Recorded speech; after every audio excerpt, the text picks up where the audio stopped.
तो स्वागत है आप सभी का हमारे YouTube channel champion coaching classes में। आप जुड़ चुके हैं बायोलॉजी एजुकेटर साइंस अध्ययन चैंपियन कोचिंग क्लासेस में।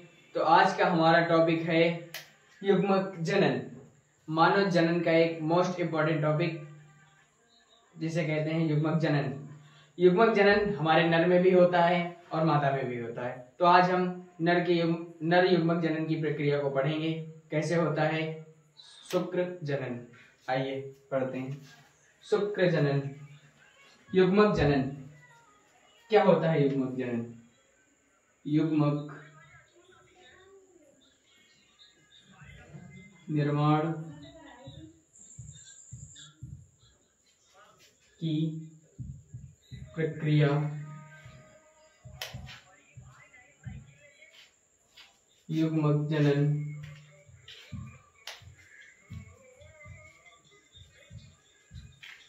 कहलाती है।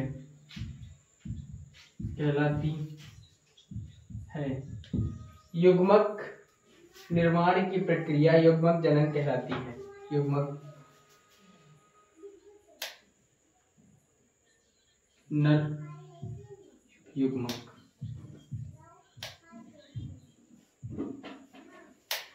युग्मक दो होते हैं, नर में भी होता है और मादा में भी होता है। मादा युग्मक हम अगली क्लास में पढ़ेंगे। नर, आज हम बात करने वाले हैं नर युग्मक की। तो आइए, नर युग्मक जिसे हम शुक्राणु कहते हैं। शुक्राणु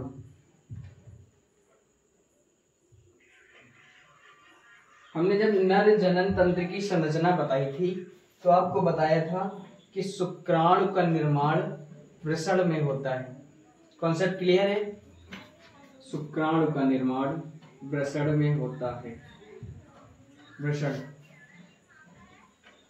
ये रहे हमारे वृषण कोश और ये रहे हमारे वृषण। इनके अंदर उपस्थित 250 वृषण पालिकाएं और ये हमारी शुक्र जनक नलिकाएं। इसमें एक नर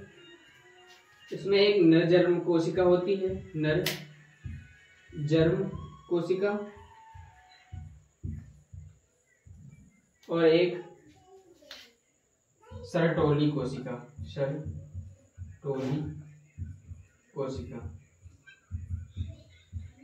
तो आइए देखते हैं हम एक शुक्र जनक नलिका को। शुक्र जनक नलिका को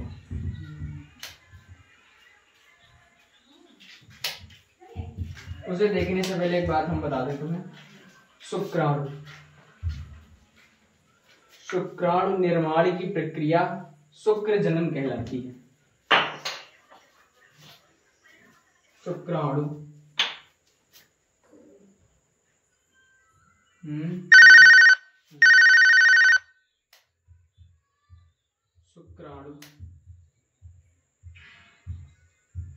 निर्माण की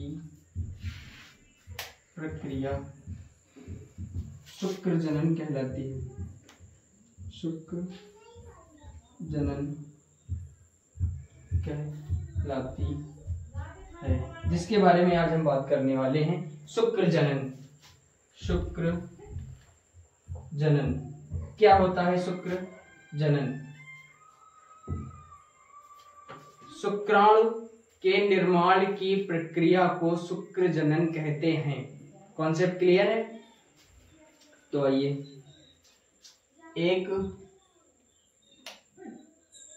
आज हम ये जो हमारी कोशिका उपस्थित है इसकी एक संरचना देखेंगे जिसे शुक्र जनक नलिका कहते हैं।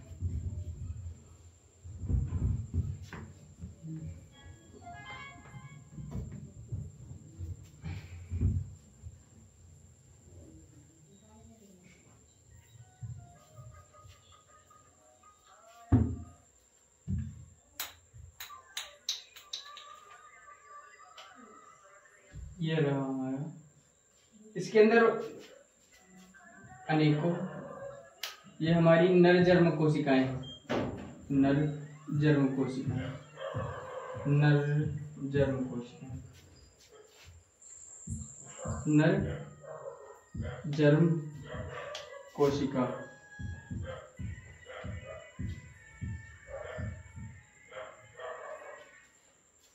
और यहीं पे हमारी इस प्रकार की सर्टोली कोशिकाएं उपस्थित होती हैं।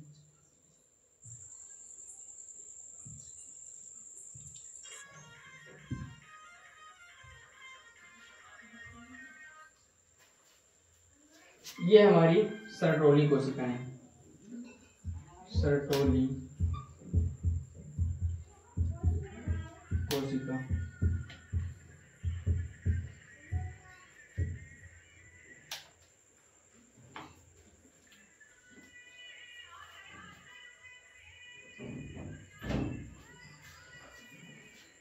यह रही हमारी संरचना शुक्रजनक नलिका की।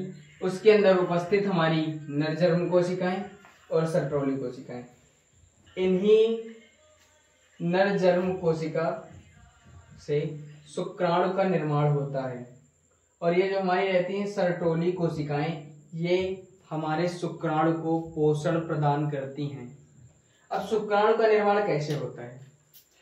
जब कोई लड़का अपनी प्रजनन अवस्था में पहुंच जाता है, प्रजनन अवस्था में पहुंच जाता है, तो उसके शरीर में एक हाइपोथैलेमस नाम का हार्मोन्स अधिक रिलीज होता है। जब कोई लड़का प्रजनन अवस्था में पहुंच जाता है तो उसके शरीर में एक hypothalamus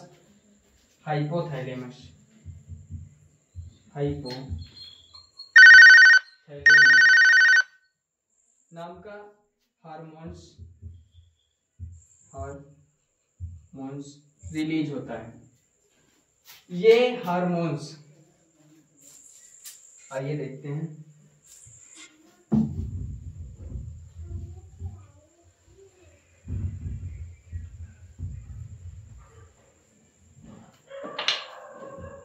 hypothalamus,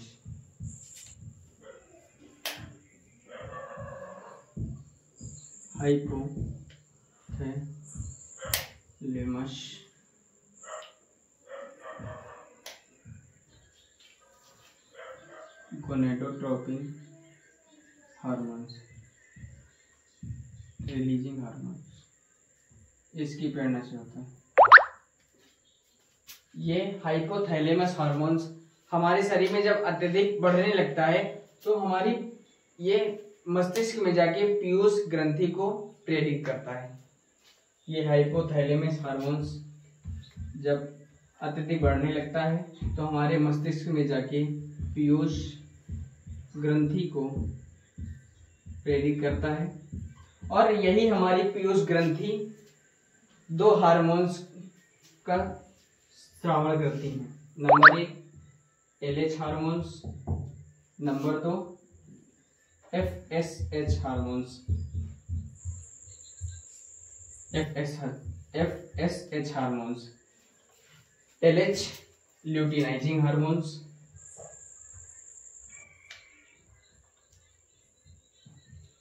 luteinising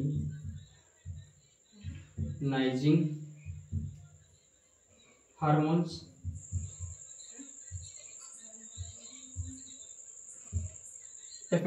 FSH follicle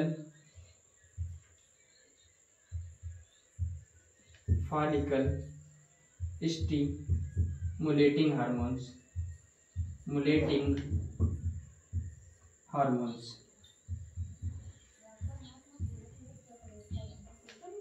Piyush ग्रंथि हमारे एक्टिव होकर के दो हार्मोन्स को रिलीज करती है।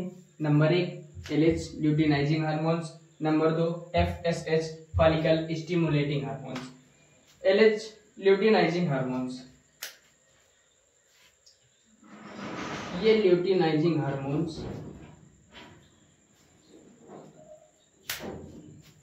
ये LH हार्मोन्स हमारे एक एंड्रोजन हार्मोन्स को रिलीज करता है। एंड्रोजन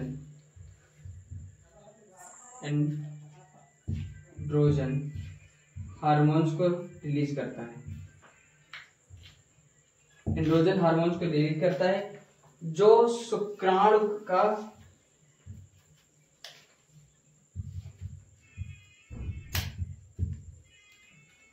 निर्माण करने लग यही जो हार्मोन्स है एंड्रोजन हार्मोन्स, यही हमारे शुक्राणु का निर्माण करने लगता है। और ल्यूटिनाइजिंग हार्मोन्स एक और हार्मोन्स रिलीज करता है जिसे टेस्टोस्टेरॉन हार्मोन्स कहते हैं। टेस्टोस्टेरॉन हार्मोन्स कहते हैं।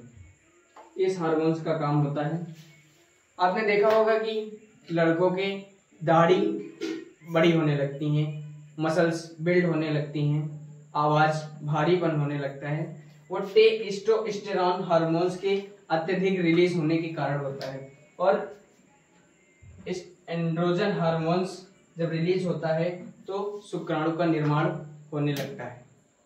कॉन्सेप्ट क्लियर है? तो आइए समझते हैं कैसे होता है। ये कॉन्सेप्ट क्लियर है? हमारे शरीर में जब अत्यधिक हाइपोथैलेमस हार्मोन्स रिलीज होने लगता है तो पीयूष ग्रंथि को मतलब अट्रैक्ट करता है। पीयूष ग्रंथि हमारी दो हार्मोन्स को रिलीज करती है। नंबर 1 एलएच हार्मोन्स जिसे ल्यूटिनाइजिंग हार्मोन्स कहते हैं। नंबर 2 फॉलिकल स्टिमुलेटिंग हार्मोन्स जिसे एफएसएच हार्मोन्स कहते हैं। एलएच हार्मोन्स एंड्रोजन हार्मोन्स को स्रावित करती है जहां से हमारे शुक्राणु का निर्माण होने लगता है।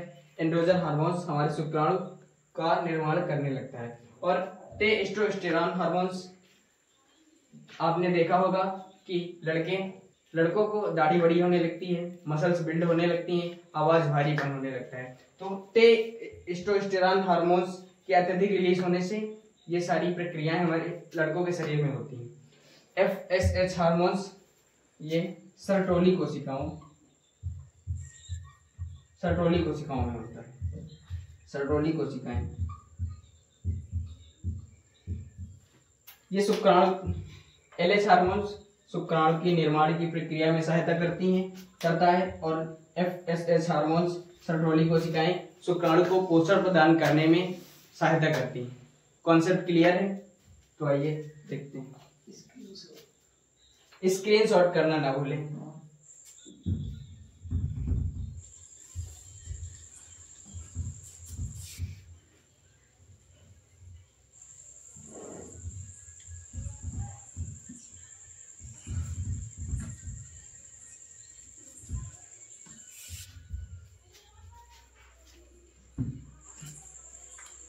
हमारा वृषण कोष की संरचना, ये उपस्थित 2 वृषण, इसमें उपस्थित 250 पालियां, ये रही हमारी शुक्रजनक नलिकाएं। शुक्रजनक नलिकाएं, शुक्रजनक नलिका,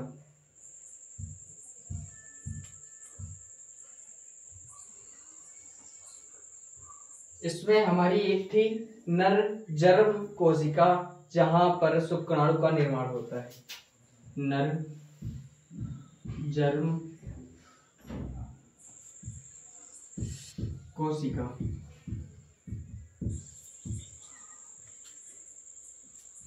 यह रही हमारी नर जर्म कोशिका।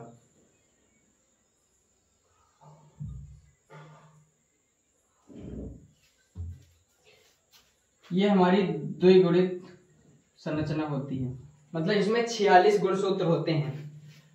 नर जर्म कोशिका में समसूत्री विभाजन करने पर, जब नर जर्म कोशिका में समसूत्री विभाजन होता है, समसूत्री विभाजन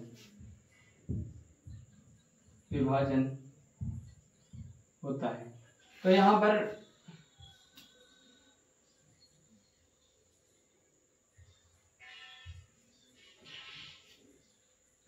प्राथमिक शुक्राणु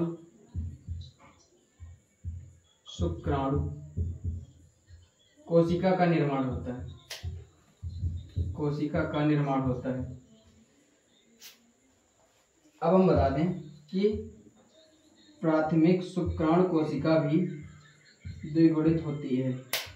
मतलब यहाँ पर भी 46 के 46 गुणसूत्र उपस्थित होते हैं। जब प्राथमिक शुक्राणु कोशिका में अर्धसूत्री विभाजन, अर्धसूत्री प्रथम विभाजन, आपने 11th की क्लास में पढ़ा होगा कि अर्धसूत्री विभाजन, प्रथम विभाजन में कोशिकाएं अगुणित हो जाती हैं। ये 2n है, कोशिकाएं अगुणित हो जाती हैं प्रथम विभाजन में, प्रथम विभाजन में। अर्धसूत्री द्वितीय विभाजन में कोशिकाएं तो विभाजित होती हैं, लेकिन हमारे जो युग्मक होते हैं वो अगुणित ही रहते हैं, मतलब n के n रहते हैं द्वितीय विभाजन में। द्वितीय विभाजन में प्रथम विभाजन में द्विगुणित कोशिकाएं एक गुणित कोशिकाओं में परिवर्तित हो जाती हैं, लेकिन द्वितीय विभाजन में विभाजन तो होता है लेकिन कोशिकाएं हमारी अर्धसूत्री हो जाती हैं। कॉन्सेप्ट क्लियर है?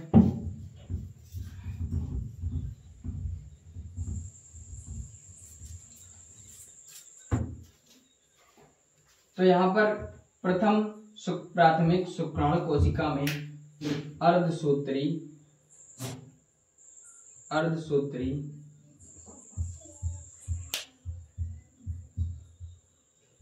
प्रथम विभाजन, अर्धसूत्री प्रथम विभाजन,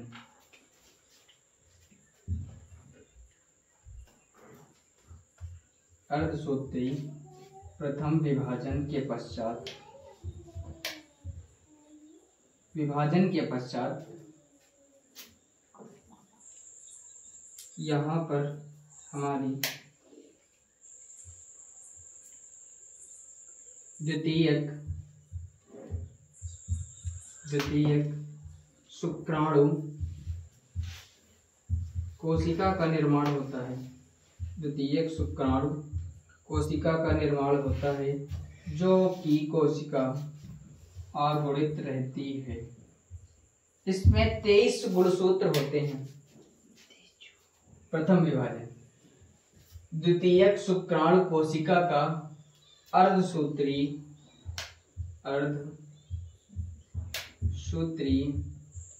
द्वितीय विभाजन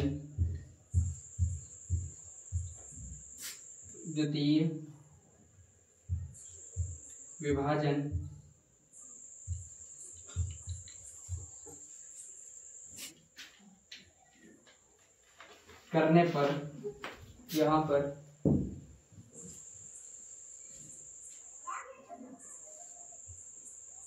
हमारे शुक्राणु प्रसु का निर्माण होता है। शुक्राणु प्रसु का निर्माण होता है। यहाँ पर हमारे शुक्राणु प्रसु का निर्माण होता है। या अब शुक्राणु प्रसु मतलब सुंदर संरचना, हमारे शुक्राणु की सुंदर संरचना नहीं रहती है, वो आपको ऐसे दिखेगी कोला टाइप आकार में। अब यही हमारे शुक्राणु प्रसु शुक्राणु में परिवर्तित होते हैं।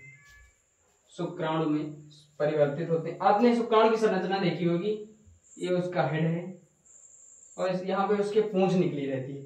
तो ये जो हमारे शुक्राणु प्रसु, शुक्राणु का तो निर्माण हो चुका है लेकिन ये सुंदर संरचना नहीं होती। तो यही शुक्राणु प्रसु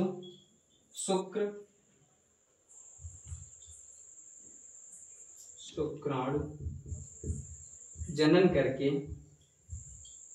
यहाँ पर शुक्राणु का निर्माण करते हैं। शुक्राणु का निर्माण करते हैं।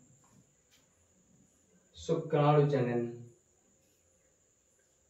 हम क्या पढ़ रहे थे? शुक्राणु जनन। शुक्राणु का निर्माण हो चुका है। शुक्राणु जनन, शुक्राणु के निर्माण की प्रक्रिया को शुक्राणु जनन कहते हैं। नर जन्म कोशिका द्विगुणित कोशिका है। इसमें समसूत्री विभाजन के पश्चात प्राथमिक शुक्राणु कोशिका का निर्माण हुआ, जो कि द्विगुणित कोशिका है। प्राथमिक शुक्राणु कोशिका में अर्धसूत्री प्रथम विभाजन में द्वितीयक शुक्राणु कोशिका का निर्माण हुआ, जो कि एक अगुणित कोशिका है। द्वितीयक शुक्राणु कोशिका में अर्धसूत्री द्वितीय विभाजन के पश्चात शुक्राणु प्रसु का निर्माण हुआ। यहाँ पर शुक्राणु का निर्माण हो जाता है, परंतु शुक्राणु की सुंदर संरचना नहीं रहती है। यह शुक्राणु प्रसु शुक्राणु जनन प्रक्रिया करके शुक्राणु का निर्माण करते हैं। तो यही हमारी शुक्राणु जनन की प्रोसेस होती है। तो ये रही हमारी नरजन्म कोशिकाएं। यह समसूत्री विभाजन करके प्राथमिक शुक्राणु कोशिका का निर्माण करती हैं। अर्धसूत्री प्रथम विभाजन में द्वितीयक शुक्राणु कोशिका का निर्माण होता है। अर्धसूत्री द्वितीय विभाजन करके शुक्राणु प्रसु का यहाँ पर निर्माण हो जाता है। सब में से ऐसे ही होता है, शुक्राणु प्रसु का निर्माण हो जाता है। यही शुक्राणु प्रसु शुक्राणु में परिवर्तित हो जाते हैं। एक तरीका कह रहे हैं, शुक्राणु जनन करते हैं। तो यहाँ पर हमारे शुक्राणु का निर्माण हो जाता है। शुक्राणु हमारे ये जो सर्टोली कोशिकाएं हैं, उनका सिर सर्टोली कोशिकाओं में धंसा रहता है। कॉन्सेप्ट क्लियर है? क्यों धंसा रहता है? क्योंकि सर्टोली कोशिकाएं हमारे शुक्राणु को स्ट्रॉन्ग करती हैं, पोषण प्रदान करती हैं। इसलिए शुक्राणु का सर्टोली कोशिकाओं में सिर धंसा रहता है। ऐसे ये देख रहे हैं ना आप, सिर धंसा है शुक्राणु का। अब यहां पर आती है बात वीर्य सेचन। क्या होता है वीर्य सेचन? तो आइए ये कॉन्सेप्ट क्लियर कर लेते हैं। वीर्य सेचन क्या होता है? वीर्य सेचन, ये जो हमारे शुक्राणु हैं, अब इन्हें बाहर भी निकलना है, मादा के फैलोपियन ट्यूब तक भी जाना है। तो जब ये शुक्राणु सर्टोली कोशिकाओं को छोड़ करके यहाँ आते हैं, बीच में उपस्थित हो जाते हैं, इसी क्रिया को वीर्य सेचन क्रिया कहते हैं। कॉन्सेप्ट क्लियर है? तो आज के लिए इतना ही। हमने पढ़ा शुक्राणु जनन की प्रोसेस को, क्या होता है शुक्र जनन। अगर आपको समझ आया है तो एक लाइक जरूर करें, नहीं आया है कमेंट में मैसेज जरूर करें। तब तक के लिए जय हिंद। मिलते हैं नेक्स्ट वीडियो में।